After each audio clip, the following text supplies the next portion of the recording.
있으니 주여 진정으로 감사를 드립니다. 또한 이 귀한 예배의 시간을 통하여서 또 말씀과 찬양과 기도의 시간을 통하여서 더욱더 하나님의 뜻을 분별하게 하시고 하나님께서 기뻐 여기실 만한 삶의 열매들을 결단하게 하시니 주여 진정으로 감사를 드립니다. 오늘 이 예배를 통하여서 더욱더 하나님께서 기뻐 여기실 만한 삶의 모습들을 깨닫고 또 묵상하고 결단함으로 우리의 삶 가운데 하나님께서 원하시는 삶의 열매들을 가득 맺어 나가는 우리 모두가 될 수 있도록 인도하여 주시옵소서. 아버지 또한 또 날씨가 또 급격히 또 추워지고 있습니다. 아버지 그 가운데 우리 모든 성도들을 지켜주셔서 우리의 모든 건강과 또 영적인 건강도 허락하여 주셔서 주님께서 맡기신 그 귀한 사역의 자리들 잘 감당해낼 수 있도록 인도하여 주시옵소서. 주님 감사합니다. 거룩하신 예수님의 이름으로 기도드렸습니다. 아멘. 아멘. 우리 함께 읽은 말씀을 가지고 복음의 선포 이런 제목으로 함께 말씀을 나누도록 하겠습니다. 지난번에 지지난주 새벽에 말씀드린 것처럼 너무 오래되었지만 한번 잘 기억을 더듬어 보시면 아마 기억이 나실 겁니다. 이 요한복음 1장 1절부터 18절까지의 말씀은 요한복음의 서론이라고 말씀을 드렸습니다. 그렇기에 사도 요한이 이 복음서를 통해서 뭘 말하고 싶은지를 핵심만 요약해서 이 서론에 담고 있다. 그래서 그것을 기록해서 우리에게 남겨주었다. 이렇게 말씀을 드렸습니다. 그런데 중요한 것은 이 요한복음 서론에서는 어떤 하나님의 말씀이나 하나님의 명령에 대한 순종에 대해서 말하지 않는다는 것입니다. 그러니까 어떤 일련의 내용들을 선포만 할 뿐이지 그 어떤 명령에 대한 순종을 요구하지 않고 있다는 것입니다. 기본적으로 우리의 성도의 삶은 이렇게 표현할 수 있을 것 같습니다. 말씀을 읽고 아니면 설교를 듣다 그 가운데 우리가 특별한 결단을 하게 됩니다. 특별히 말씀을 통해 하나님께서 주신 어떤 명령이나 아니면 그 말씀 자체에 대한 순종을 위한 결단을 하게 되는 것입니다. 그리고 우리는 그 결단을 통해서 성도다운 삶을 살아가게 될 것입니다. 예수 그리스도를 통해 구원받은 성도가 되었기에 이전에 우리의 그 악하고 죄된 모습을 전부 벗어던지고 하나님께서 기뻐하시는 그 삶의 모습들을 살아내기 위해서 계속해서 매일 매 순간마다 결단하고 수고하고 애쓰는 것, 이것이 바로 우리 성도들의 삶이다, 이렇게 표현할 수 있는 것입니다. 그런데 복음서를 기록하고 있는 요한은 그 복음서를 시작하는 시점에서 이 말씀에 대한 순종을 전혀 요구하고 있지 않다는 것입니다. 그러면 무엇을 하고 있습니까? 그저 우리를 위한 기쁜 소식을 선포할 뿐입니다. 태초에 말씀이 계셨고 그 말씀은 곧 하나님이시고 그 말씀은 곧 예수님이시고 그분은 구약에서 예언된 이 세상을 구원해 주실 메시아이시라는 그 사실을 선포할 뿐입니다. 그리고 어둠 그 자체인 우리 모두에게 예수 그리스도라는 이 놀라운 빛이 비추어졌고 이제는 우리가 그 빛이신 예수님의 이름을 믿기만 하면 구원받은 하나님의 자녀가 되는 권세를 얻을 수 있다. 이런 선포를 할 뿐입니다. 그리고 당연히 이 모든 선포의 절정에는 우리의 구주가 되시는 예수 그리스도가 계시는 것입니다.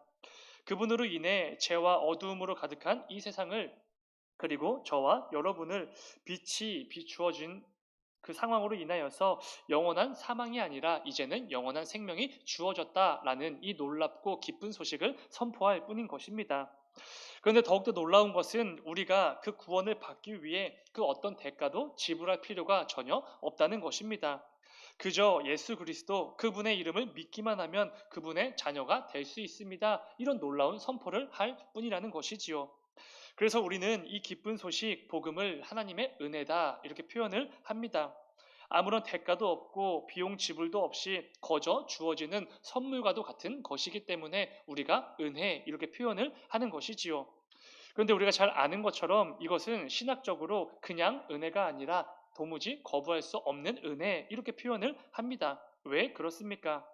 우리의 죄인됨 그리고 우리의 비참함 그 추악함을 이렇게 조금이라도 헤아려 본다면 우리를 향한 그 하나님의 은혜는 말이 안 되기 때문입니다. 그 정도로 넘치고 과분한 것이기 때문에 우리가 거부할 수 없는 은혜라고 부르는 것이지요.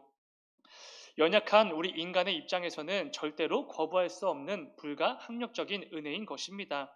사도 요한은 예수 그리스도를 통해 우리에게 주어진 그 은혜가 얼마나 놀라운 것인지, 얼마나 말도 안 되는 가치가 매겨져 있는 것인지를 분명하게 이 서론을 통해서 선포하고 있는 것입니다. 특별히 오늘 본문에서 요한은 또 한번 이렇게 표현을 합니다. 16절을 보시면 이런 말씀이 있습니다. 우리가 다 그의 충만한 데서 받으니 은혜 위에 은혜로라.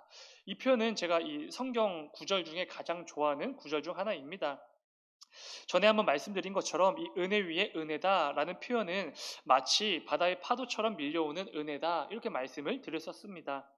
은혜가 파도처럼 우리에게 밀려왔는데 그 은혜의 파도가 채 빠져나가기도 전에 더 크고 더 새로운 은혜, 더욱더 놀라운 은혜의 파도가 계속해서 쳐 밀려오는 것입니다. 은혜가 파도처럼 우리에게 밀려오고 또 밀려오고 계속해서 밀려오는 것, 그것을 사도 요한은 은혜 위에 은혜로라, 이렇게 표현을 한 것이지요. 이것을 통해 우리가 알 수 있는 분명한 사실은 우리에게 주어진, 특별히 예수 그리스도를 통해서 우리에게 주어진, 우리가 누리고 있는 그 은혜가 엄청나다는 것을 분명히 알 수 있을 것입니다. 사랑하는 여러분, 하나님께서 우리에게 허락해 주신 그 은혜가 얼마나 큰지, 얼마나 놀라운 것인지, 얼마나 가치가 있는 것인지를 늘 기억하는 저와 여러분이 되기를 간절히 소망합니다. 그런데 중요한 것은 하나님의 놀라운 은혜와 사랑이 왜 놀라운 것인지, 왜 가치 있는 것인지, 이 사실을 다시 한번 깨닫게 해주는 본문 말씀이 있습니다. 본문 14절입니다. 말씀이 육신이 되어 우리 가운데 거하심에 우리가 그의 영광을 보니 아버지의 독생자의 영광이요 은혜와 진리가 충만하더라. 아멘. 말씀이 육신이 되어 우리 가운데 거하셨다 라는 이 말씀 구절은 성육신 교리의 근거가 되는 말씀 중 하나입니다. 하나님이신 성자 예수님께서 친히 인간의 몸을 입고 이 땅에 오셨습니다. 그리고 이제는 우리와 함께 하신다라는 이 선포는 정말 말이 안 되는 놀라운 말씀이지요. 하나님께서는 구약을 통해서 계속해서 반복적으로 말씀해 주셨습니다. 너희는 내 백성이 되고 나는 너희의 하나님이 되리라. 이것을 분명히 말씀해 주셨습니다. 그런데 안타까운 것은 하나님의 백성들은 하나님의 이 약속에도 불구하고 계속해서 하나님을 밀어냈다는 것입니다. 계속해서 죄를 짓고 하나님께서 기뻐하지 않으시는 삶을 계속해서 살아가고 하나님께 반역을 일삼으며 하나님을 버리기만 했던 것이지요. 그때에 하나님께서는 여러 선지자들을 통해 계속해서 경고해 주셨습니다. 하나님의 은혜와 자비와 긍휼이 이러다가는 언젠가는 끊어지게 될 것이다. 거두어질 것이다. 분명히 말씀해 주셨습니다. 그런데 우리가 잘 아는 것처럼 하나님께서 이 백성들을 미워하셔서 이제는 그들을 버리시려고 이런 말씀을 주신 게 당연히 아니지요. 그들이 이제라도 돌이켜 하나님께로 돌아오기를 원하시는 하나님 아버지의 그 마음에서 발생된 하나님의 말씀이었습니다. 그러나 여전한 이 악한 죄인들은 계속해서 죄를 짓게 됩니다. 하나님을 계속해서 떠나게 됩니다. 그런데 더욱더 놀라운 것은 그럼에도 불구하고 오늘 말씀처럼 말씀이 육신이 되어 우리 가운데 거하시게 되었다라는 것입니다.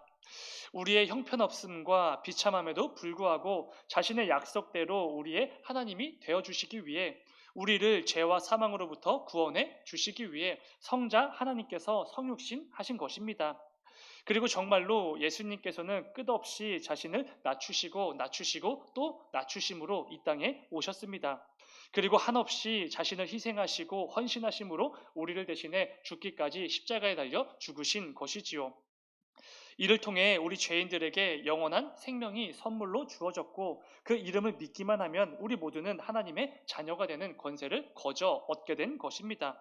이것이 우리가 알고 있는 복음에 대한 내용이지요. 사도 요한은 이 놀라운 기쁜 소식 복음을 선포하며 요한복음을 시작하고 있는 것입니다. 그런데 중요한 것은 이 놀라운 복음의 선포가 저와 여러분의 삶 속에서도 매일같이 매일 매 순간마다 선포가 되어야 한다는 것입니다. 단순히 2000년 전 사도 요한이 이방인들을 위해 아니면 교회의 성도들을 위해서 그들에게 복음을 선포하기 위해 이 책이 기록된 것이 절대로 아니라는 것입니다. 오늘을 살아가는 저와 여러분의 삶 가운데 매일같이 선포되어야 한다는 것을 분명히 말씀하고 있는 것이지요. 그런데 이렇게 생각하실지도 모르겠습니다. 우리는 이미 복음을 들었고 복음을 받아들였고 믿고 고백하여 구원받은 성도가 되었는데 또다시 내 안에 복음을 선포해야 된다는 거 뭔가 잘못된 거 아닙니까? 이렇게 생각하실지도 모르겠습니다. 그러나 절대로 그렇지 않습니다. 왜 그렇겠습니까? 저와 여러분이 성도답게 이 땅을 살아갈 때에 우리에게는 반드시 이 복음의 능력이 필요하기 때문입니다. 뒤집어서 말하면은 복음의 능력이 없이는 우리는 이 복음을 받아들인 자들답게, 다른 말로 성도답게 이 땅을 절대로 살아갈 수 없다는 것입니다. 우리가 살아가는 이 세상은 하나님이 아닌 다른 것들을 하나님으로 여기며 이게 철석같이 믿고 살아가는, 섬기는 세상입니다. 세상의 가치와 기준에 따라서 하나님 외에 다른 것들이 마치 진짜 주인인 것처럼 행세를 하는 그런 세상입니다. 그렇기에 하나님을 주인으로 삼고 살아가는 우리 성도들이 이 땅을 살아간다는 것은 몹시 곤란하고 또 때로는 심히 불편할 때가 있을 수밖에 없는 것이지요. 추구하는 가치와 삶의 기준이 너무나도 명확하게 다르기 때문에 그렇기에 우리 성도들에게는 복음의 능력이 필요할 수밖에 없다는 것입니다. 사도 바울은 예수 그리스도를 통해 선포된 그 복음을 하나님의 능력이라고 말을 합니다. 유명한 구절입니다. 로마서 1장 16절 앞부분을 보시면은 이런 말씀이 있습니다. 내가 복음을 부끄러워하지 아니하노니 이 복음은 모든 믿는 자에게 구원을 주시는 하나님의 능력이 됨이라. 아멘. 굉장히 뭔가 읽기만 해도 너무 좋은 말씀입니다. 여기서 바울이 말했던 내가 복음을 부끄러워하지 아니한다라는 이 표현은 그 당시에 성도들의 신앙 고백과도 같은 표현이었습니다. 그런데 목숨을 건 신앙 고백과도 같은 고백입니다. 로마에 의해서 통치를 받던 그 시대에 기독교라는 종교는 당연히 자유롭지 못했습니다. 여러 가지 제한이 있었고 억압들이 가득한 그런 시대입니다. 그렇기에 기독교인이라는 것 때문에, 그러니까 예수를 믿는다는 이 사실 때문에, 오늘날로 치면 우리가 주일에 교회에 간다는 그 사실 하나 때문에 때로는 곤란한 상황에도 처해지고 때로는 너무나도 부끄러운 일을 당할 때도 많이 있었습니다. 그러나 그 가운데 바울이 담대하게 선포하는 것이지요. 내가 복음으로 인해 결코 부끄러움을 당하지 않을 것입니다. 이런 선포를 하고 있는 것입니다. 이것은 당시 초대교회 성도들이 처한 그 상황을 고려해 보면은 하나님을 향한 온전한 신뢰와 믿음에서 나오는 분명한 신앙 고백이었습니다. 중요한 것은 이것이 가능한 이유는 이것이기 때문입니다. 복음은 하나님의 능력이라. 복음은 하나님의 능력이기 때문에 그러한 신앙 고백이 가능했던 것입니다. 어떤 세상 사람들의 인정이나 세상 사람들이 보호해 줘서 가능했던 것도 아니고 세상의 가치와 기준에 의거한 세상의 힘 때문도 아니었습니다. 오직 우리에게 허락된 이 복음은 하나님의 능력이 되기 때문에 그 복음의 능력을 힘입어서 그때 당시에 너무나도 성도로서 살아가기 힘든 상황과 형편에서도 이러한 고백을 하면서 담대히 하루하루를 살아낼 수 있었던 것입니다. 그리고 이것은 당연히 오늘날 저와 여러분에게도 마찬가지지 않겠습니까? 우리는 성도로서 말하고 성도답게 행동하고 선택하며 살아가는 거 너무나 곤란하고 불편한 이 세상을 살아가고 있습니다. 그런데 그럴 때마다 우리에게 필요한 것이 바로 이 복음의 능력이라는 것입니다. 세상의 가치와 기준과는 전혀 맞지 않아 보이지만 그러나 그 복음을 부끄러워하지 아니하고 오히려 그 복음의 능력을 힘입어서 하나님을 마땅히 경외하며 하루하루를 살아내는 것입니다. 또한 바울은 고린도전서에서 이런 귀한 말씀도 주었습니다. 고린도전서 9장 14절입니다. 이와 같이 주께서도 복음 전하는 자들이 복음으로 말미암아 살리라 명하셨느니라. 아멘. 여러분 이게 굉장히 귀한 말씀인데 왜 그런지 한번 잘 들어보시기 바랍니다. 여기서 우리 성도들은 복음으로 말미암아 산다 이렇게 말씀을 합니다. 그런데 여기서 표현된 복음으로 산다라는 말은 헬라어 뜻을 직역하면 복음으로 먹고 산다 이런 의미의 단어가 사용되었습니다. 여러분 그 복음으로 먹고 산다, 우리가 교회 다니는 걸로 먹고 산다, 예수님을 믿는 걸로 먹고 산다, 이게 무슨 의미인지 한번 상상해 보시기 바랍니다. 우리 사람은 먹지 않으면 살 수가 없습니다. 숨을 쉬지 않으면 살 수가 없죠. 그러니까 먹고 숨을 쉬어야만 움직이고 활동을 하고 이 사회생활을 할 수 있는 그런 존재로 창조가 되었습니다. 이러한 점에서 우리 성도가 복음으로 먹고 산다라는 이 말의 의미는 이런 것이지 않겠습니까? 우리 성도는 복음이 아니면 살 수가 없다, 살아갈 수가 없다, 하루하루 살아낼 수가 없다 이런 의미이지 않겠습니까? 숨을 쉬지 않으면 우리는 죽을 수밖에 없습니다. 음식을 섭취하지 않으면 당연히 죽지요. 마찬가지로 우리 성도에게 복음이 없다면 우리 성도는 죽을 수밖에 없다는 것입니다. 비록 계속해서 숨은 쉬고 있다고 해도, 회사에 그리고 가정으로 나아간다고 해도, 우리의 몸이 계속해서 움직이고 있다고 해도 우리 안에 이 영적으로는 이미 다 죽어서 썩을 대로 썩어버린, 너무나 부패한 삶이 되어버린다는 것입니다. 사랑하는 여러분, 우리들의 삶에는 매일같이 복음이 선포되어지고 있습니까? 매일 매순간 나를 위해 십자가에 달리신 그 예수 그리스도의 사랑과 은혜를 기억하고 묵상하며 살아가고 계십니까? 성경은 우리 성도가 이 땅을 살아갈 때에 우리를 위해 십자가에 달려 죽으심으로 그 영원한 생명을 허락해 주신 예수 그리스도의 복음이 없이는 절대로 살아갈 수 없다고 분명히 말씀해 주십니다. 우리가 모든 상황 가운데 성도답게 말하고 행동하고 선택하고 판단을 하며 살아가기 위해선 반드시 복음의 능력이 있어야만 가능하다고 말씀을 합니다. 이 말씀을 좀 염두에 두시고 과연 나는 매일같이 내 스스로에게 이 복음을 선포하며 살아가고 있는지 한번 점검해 보시길 원합니다. 그럴 때 우리는 이 세상의 가치와 기준들을 전부 치워버리고 내 삶의 진짜 주인이 되시고 내 삶의 유일한 기준이 되시는 하나님을 향한 우리의 믿음을 지킬 수 있는 것입니다. 오늘 말씀을 기억하시면서 매일 매순간 예수 그리스도의 그 복음을 내 삶에 스스로 선포하시며 그 복음을 먼저 받은 자들답게 이 땅에서 복음의 능력을 힘입어 살아가는 저와 여러분이 되기를 주님의 이름으로 축원을 드립니다. 그렇다면 오늘 본문을 통해 나누어 볼 또 한 가지가 있습니다. 이 앞에 대지 1번과 이어지는 부분인데 그것은 이런 것입니다. 이미 모든 것에 있어서 충만하신 예수님입니다. 여러분, 이 사실이 중요한 이유는 우리가 앞서 나눈 것처럼 저와 여러분이 이 복음의 능력을 힘입어 이 세상을 살아가야 하는 하나의 근거가 되기 때문에 너무나 중요한 사실입니다. 하나님을 모르고 하나님을 믿지 않고 예수님의 사랑을 들어보지도 못하고 알지도 못하는 이 세상에서 하나님을 경외함으로 예수님의 사랑을 품고 성도로서 살아간다는 거 정말로 쉽지가 않습니다. 그러나 그럼에도 우리가 성도답게 복음을 힘입어서 이 땅을 살아갈 수 있는 아주 중요한 근거가 되는 것이 바로 우리가 믿는 예수님이 충만하신 분이라는 사실입니다. 요한은 본문을 기록하면서 예수님을 이렇게 빗대어 표현합니다. 말씀이신 예수님, 빛이신 예수님, 온 땅의 실소유자, 참된 주인이신 예수님 등등. 이처럼 예수님의 속성과 성품과 그분이 감당하실 그 사역들을 염두에 두고 여러 가지 표현들을 사용해서 예수님을 말하는 것을 보게 됩니다. 그런데 그 가운데 저는 이 부분이 너무나 은혜가 되었습니다. 오늘 본문 14절 마지막을 보면은 이런 말씀이 있습니다. 우리가 그의 영광을 보니 아버지 독생자의 영광이요 은혜와 진리가 충만하더라. 아멘. 충만이라는 것입니다. 그리고 이어지는 16절도 보면 이런 말씀이 있습니다. 우리가 다 그의 충만한 데서 받으니 은혜 위에 은혜로라. 아멘. 요한은 예수님을 가리켜 충만하신 분 이렇게 말을 합니다. 그런데 여기서 말하는 충만은 헬라어로 플레로마라는 단어인데 이 단어의 원래 뜻이 뭐냐면은 이미 다 채워져 있는 상태라는 의미입니다. 그러니까 이미 모든 것들이 가득해서 채워져 있는 충만을 의미하는 것입니다. 그리고 이 단어가 또 그때 당시에 사용되었던 그 부분이 있는데 여러분 혹시 극한 직업이라는 그 TV 프로그램을 아시는지 모르겠습니다.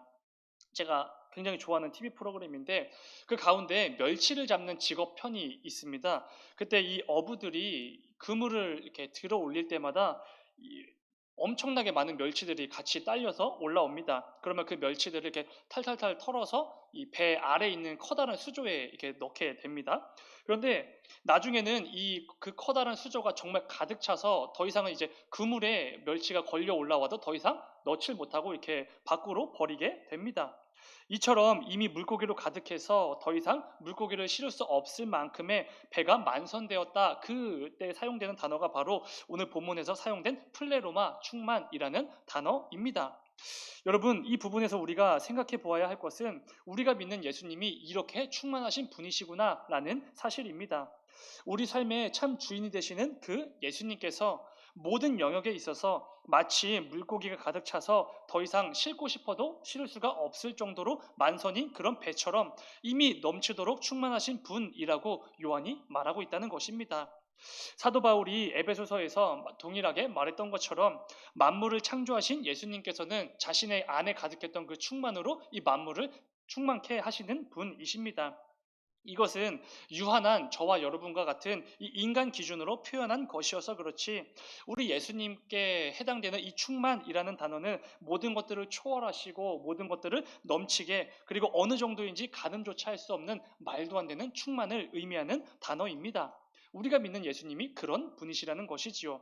그런데 제가 이렇게 충만에 대해서 강조하는 이유가 있습니다. 우리가 아까 읽었던 16절 말씀을 보면은 이렇게 말씀을 합니다. 우리가 다 그의 충만한 데서 받으니 은혜 위에 은혜로라. 아멘. 16절 말씀처럼 우리가 이미 받았고 지금도 받고 있고 앞으로도 영원히 받게 될 그 사랑과 은혜가 누구로부터 온다고 말씀하고 있습니까? 놀랍게도 모든 것에 이미 충만하신 예수님께로부터 받게 된다는 것입니다. 여러분, 이것은 제가 아무렇지 않게 말씀드려서 그렇지 정말 말도 안 되는 내용입니다. 저와 여러분이 누리고 있는 이 은혜의 출처가 제한이 있는 유한한 이 세상의 어떤 것들로부터 오는 것이 아니라 영원하시고 무한하시고 불변하신 모든 것에 충만하신 예수님께로부터 받고 있다라는 사실입니다. 그렇기에 저와 여러분이 받고 누리는 이 사랑과 은혜는 문자 그대로 애초에 말이 안 되는 놀라운 은혜인 것입니다. 사랑하는 여러분, 이 사실을 꼭 기억하시길 바랍니다. 우리가 거저받아 넘치도록 누리고 있는 그 은혜는 충만하신 예수님께로부터 받게 된 것입니다. 충만하신 예수님께서 우리에게 부족한 것을 주실 리가 없습니다. 부족하게 주셨을 리도 당연히 없지요. 모든 것을 능히 감당해내고도 남을 정도로 우리에게 은혜를 부어 주실 것입니다. 이 사실을 기억한다면 우리가 성도로 살아가는 것이 너무나 어렵고 힘든 이 세상에서도 예수님의 그 충만으로 말미암아 모든 것을 능히 감당해낼 수 있는 것입니다. 오늘 말씀을 붙드시고 예수님의 충만으로 내게 주어진 삶을 잘 감당해내고도 넉넉히 남는 그 놀라운 은혜를 매일 매 순간마다 누리게 되는 저와 여러분이 되기를 간절히 소망합니다. 말씀 맺도록 하겠습니다. 우리가 예전에 자주 불렀던 찬양 중에 사람을 보며 세상을 볼 땐 이런 찬양이 있습니다. 기억나시지요? 사람을 보며 세상을 볼 땐 만족함이 없었네. 나의 하나님 그분을 뵐 땐 나는 만족하였네. 그리고 이어지는 가사들을 보면 이런 후렴구가 있습니다. 천지 지으신 우리 여호와 나를 사랑하시니 나의 하나님 한 분만으로 나는 만족하겠네. 굉장히 성경적인 가사입니다. 사랑하는 여러분, 이 찬양의 고백이 저와 여러분의 삶의 고백이 되기를 원합니다. 늘 이 세상을 바라보며 이 세상의 가치와 기준들, 이 사람들을 통해서 충만해지길 원하는 그런 것이 아니라 이 세상의 모든 것은 안개와도 같이 순간에 사라져버릴 유한한 것임을 분명히 기억하고 오직 모든 것에 충만하신 예수 그리스도를 통해서 진짜 충만을 누리는 저와 여러분이 되기를 간절히 소망합니다. 잠시 기도하겠습니다. 사랑해 주님, 아버지 우리에게 허락된 이 땅 가운데의 그 삶의 자리마다 그 영역마다 아버지 오늘 말씀을 붙들고 나아갈 수 있도록 인도하여 주시옵소서. 아버지 이 땅을 살아갈 때에 성도답게 말하고 행동하고 선택하는 것이 왜 그렇게 어려운지 모르겠습니다. 그러나 그때마다 우리에게 이 충만 가운데 아버지 충만을 허락해 주시고 또 충만 가운데 임하시는 그 예수님께서 허락해 주신 그 은혜들을 힘입어 나아가서 그 삶의 자리에서 승리하며 담대히 나아갈 수 있는 우리 모두가 되어줄 수 있도록 인도하여 주시옵소서. 아버지 이 땅을 살아갈 때에 이 세상을 바라보면서 이 세상의 가치와 기준들에 얽매여서 그 가운데 아버지 충만을 원하는 것이 아니라 오직 모든 것에 충만하신 예수 그리스도를 통해서 진짜 충만을 누리는 우리 모두가 될 수 있도록 인도하여 주시옵소서. 주님 감사합니다. 거룩하신 예수님의 이름으로 기도드렸습니다. 아멘. 너희는 이렇게 기도하라. 하늘에 계신